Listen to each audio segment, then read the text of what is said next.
میخوای هک نشی یا اگه هک شدی یکی از دلیلاش این بوده که رمزت خیلی ضعیف بوده. بیا تا بهت بگم چی کار کنی که هک نشی. خب توی دستگاه یک کلیک راست میزنی، منو باز میشه. منو که باز شد توی قسمت سیستم سربرگ سکیوریتی سنتر توی قسمت میای رمز رو عوض میکنیم. رمز قدیم ترسی است میزنی، حالا یا 6 تا 1 یا ادمینه. رمز ساده اصلا نباید بزنی.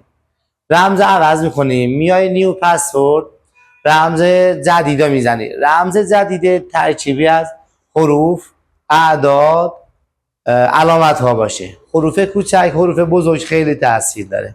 هر دو تاشو استفاده کنید داخل رمز.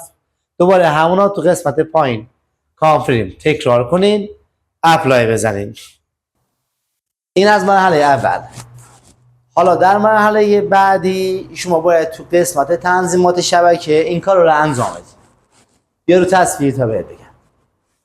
توی قسمت نتورک، سربرگ نتورک، پورت وب و پورت اپلیکیشن ها حتما از حالت دیفالت در میاری.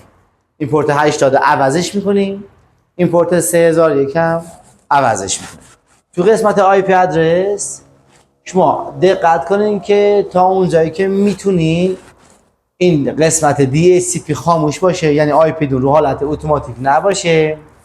DNS هم همینجور، DNS و آی پی ها حتما دستی وارد کنید. این از مرحله دوم. تو مرحله سوم شما سعی کنید حتما تا اونجایی که میشه و براتون مقدوره از حالت P2P استفاده نکنید. این حالت P2P ها خاموشش کنید و از طریق انتقال IP ولید استفاده کنید.